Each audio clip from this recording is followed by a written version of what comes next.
there. I mean, it didn't look like he got fouled. He had his arm straight up. You're going to have to get hit pretty hard at the end of the game there for a winning basket. But, you know, surprised Brook Lopez, good shooter, didn't knock both free throws down. But those things happen. Giannis did a great job sneaking behind the big Cantor to even get the rebound. But they had their hands straight up. Tough call. One that I think they got right. How about Cantor making the big defensive play? Now, he made a mistake letting Giannis get around him for the rebound, but Cantor coming up with he's been much maligned for his defensive intensity at the end of the game. Well, he put his arms up. That was good. It's a start, Coach. We got to give the guy some credit. He's not going to turn into Mutombo overnight. You know, baby steps. You know, baby steps. It's a process. Enes Kanter puts up big numbers, but like you said, much maligned for his lack of defense, making a good defensive play for the New York Knicks, who get the win over the Milwaukee Bucks. So again, Giannis played well, but didn't come through in the clutch there. The Bucks played well. They didn't make the plays down the stretch. Moutier got going. The Knicks, another shot in the arm. They figured a way out to get a win. That's what it's about. Good for them. The Timberwolves and the Celtics both trying to get a win right here on NBA TV. Derrick Rose, the resurgence of Derrick Rose, shooting from outside. Back. We'll get you ready for the tip-off of this one. Celtics, Timberwolves on deck. Vintage D Rose. Oh, wait.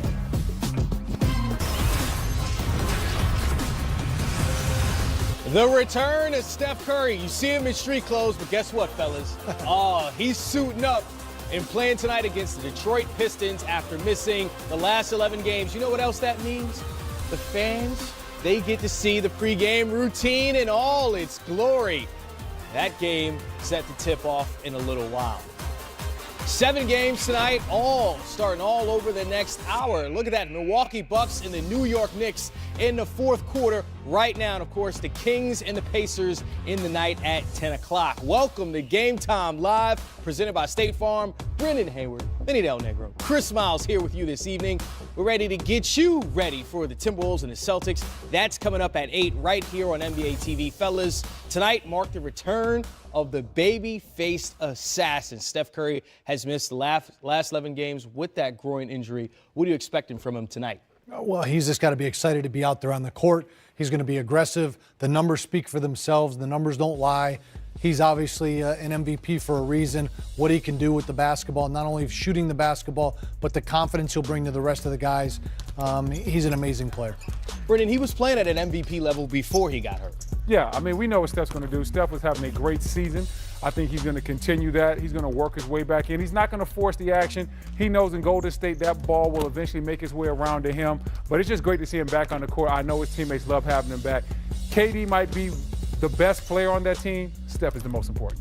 The Warriors not as golden without Steph. They scored 11 points less a game, shot 8% less from three-point range in his absence. Do you expect Steph to have an immediate impact in his return tonight, or do you think it's going to take? Oh, absolutely, yeah. I mean, he'll probably be on a minute restriction a little bit. He's coming back after missing 11 games, but when you look at the stats, like I said before, the stats don't lie. That's how important he is to the Warriors. Everyone knows it. What he can do, spacing the floor, scoring the basketball, makes the game easier. And when you look at the statistics, especially offensively, they're pretty staggering. You know who else knows that? Steve Kerr, head coach of the Golden State Warriors. Here he is. Nothing Steph does ever surprises me. So if he came out and had 50 points, I wouldn't be shocked. You know, the thing you know about Steph is that he's dying to play. He loves to play basketball, and he's missed it desperately. He's been working extremely hard. So I think I would look for him to be very productive, and he'll also just try to do whatever we need to do to win the game. All right, so minutes-wise and conditioning-wise, what do you think this game will be like? You know, normally we play Steph the entire first quarter and third quarter. I doubt I'll do that, just based on you know, this being his first game back. So it'll be more of there's no minutes restriction. It's more just a case of when he looks tired, when he tells us he's tired, we'll take him out, and then we'll get him back in there. So from a coaching perspective, you heard Steve Kerr, look, it's not going to be very different from the way we use him, but he's not going to play the entire first quarter and third quarter. As a coach, when a guy's coming back from an injury, how do you approach that? Well, you have a conversation before without question, and then it's a feel thing. At the end of the day, you can see when the guy, you know, the player's getting tired or there's a certain restriction on his minutes. It has to be done. You have to protect him. We see how important he is to the team. So I'm sure Steve will monitor that. And I think Steph will be cognizant of the fact that he doesn't want to re-injure himself and give himself a chance to get as healthy as possible. What we're even seeing there, just what Steph does for the entire team, he still leads the league in three-pointers made per game at over 5 a game this season. But Kevin Durant has been a man on fire over the last 3 games, Brendan. Is that going to change with Steph in the lineup? I think it changes a little bit just because it adds another dynamic score to this team. This team was struggling a little bit. Obviously, Steph being out, Draymond being out, Klay was a little bit up and down the stretch where Steph was out. Kevin felt like he had to do more, and he did. He responded in a big way these last 4 to 5 games, averaging about 40 points over that span. When Steph comes in, he doesn't necessarily have to rein it back in, but at the end of the day, they know how to move the ball around and get it to certain guys, and they ride the hot hand. Yeah. So if Steph's playing well, it'll be Steph, or it could be Klay, or it could be Durant. Nobody has to change the game because this team is one of those rare teams where everybody can get theirs. They're very unselfish, and the ball continuously moves. The thing that I look at is defensively. When they lock in defensively, they're best when Kevin Durant is aggressive. They're best when Steph Curry's aggressive. The ball will find the open person. Their spacing will be great because Klay Thompson can space the floor as well. But when Durant and Curry are aggressive and they're getting after defensively, they're tough to beat. Speaking of the ball movement, it was about 2 weeks ago that Kevin Durant said, hey, we can't operate the same way we can when Steph is in the lineup. We have to change that as far as everyone moving the ball around. So you're thinking that's going to be different with Steph in the lineup. Well, when Steph is in the lineup, the ball definitely moves more because when he comes off the screen and roll, it's different than when Quinn Cook comes off. The defense has to react differently. They have to react differently when they run those splits on the weak side, those weak side pin downs. All of those plays create guys and body and ball movement. Guys get open simply when Steph sets a back screen. Steph's one of the few guys that can set a back screen on the big at the elbow, and his man won't help, and they might give up a lob just because they're scared of Steph popping off for a 3. These are all the things that you get with Steph Curry. It's the Steph Curry effect. The ball moves, guys get easier shots, and I look for that to happen tonight. This is the second of a 5-game road trip for the Warriors. Golden State has actually lost 5 straight away from home. This game is in Detroit. Won't be an easy one because the Pistons, they're playing well at home.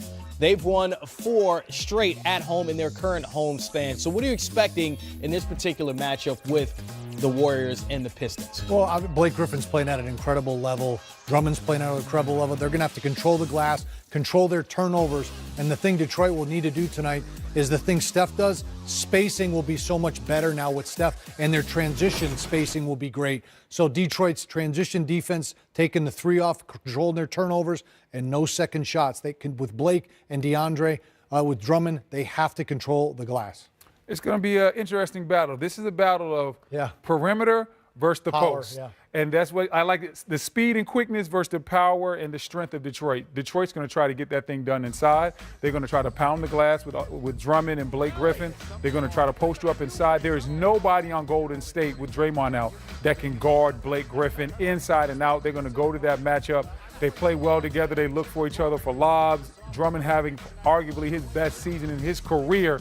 So this is going to be a battle of whose style wins. Is it Detroit's style of punching it inside and getting things done, or Golden State's up and down style, passing the ball all around the perimeter? We see Steph there with Zaza Pachulia, former teammates, greeting each other before the game. That's just one of the beautiful things about Steph Curry, right? Even though he no longer plays with Zaza, there's that love, there's that affection still there. Well, they won championship together. You know, they're going to compete once the whistle's blown.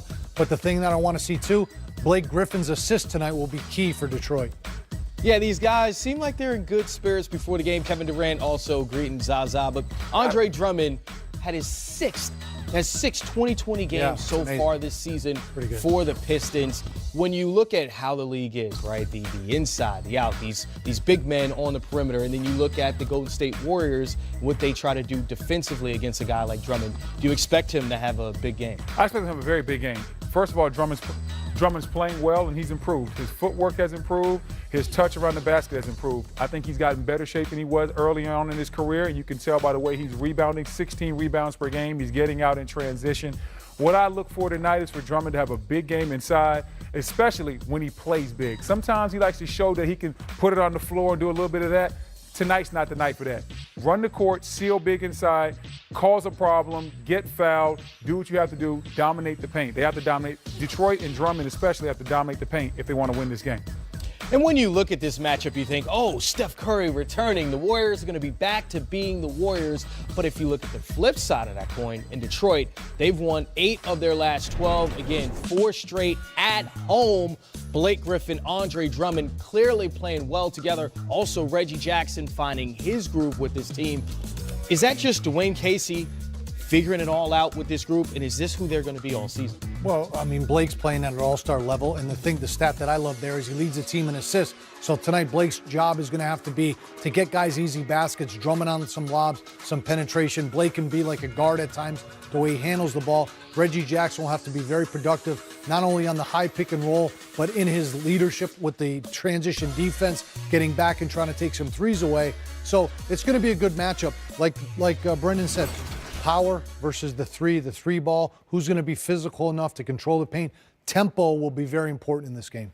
There's 2 different Blake Griffins with this Pistons team. There's Point Blake, in which, he's out there getting 11 assists. Then there's Blake Griffin that scores 26 a game. There's 7-2 when he does that. So what's the best version of Blake tonight against the Warriors? The best version of Blake tonight is Blake that's scoring, but at the same time understands where his teammates are. I want to see Blake cause a problem. I love when Blake takes the smaller guys into the paint, gets right to his jump hook, starts playing bully ball because he has a significant advantage in the post. None of the guys on Golden State can guard him, especially when they start switching guys like Steph and Klay Thompson on him, because Golden State likes to switch the screen and roll. I would love to see Blake start inside, work his way out, and then find his teammates when he causes a big enough problem where Golden State is forced to double team him, then start kicking it out to guys like Reggie Jackson and the UNC legend Reggie Bullock on the perimeter and get some of those guys. Had to throw that Tar Heel in there. Hey, Giannis, sometimes people get one back on him. That's Mario Hezonja. Oh. But could the Knicks get a win did he against step the over? Bucks? Is that like Allen Iverson, that Tyronn is Lue? exactly like that. Wait That's a minute. Up next. You can't You're do watching Giannis Game like that. Time Live.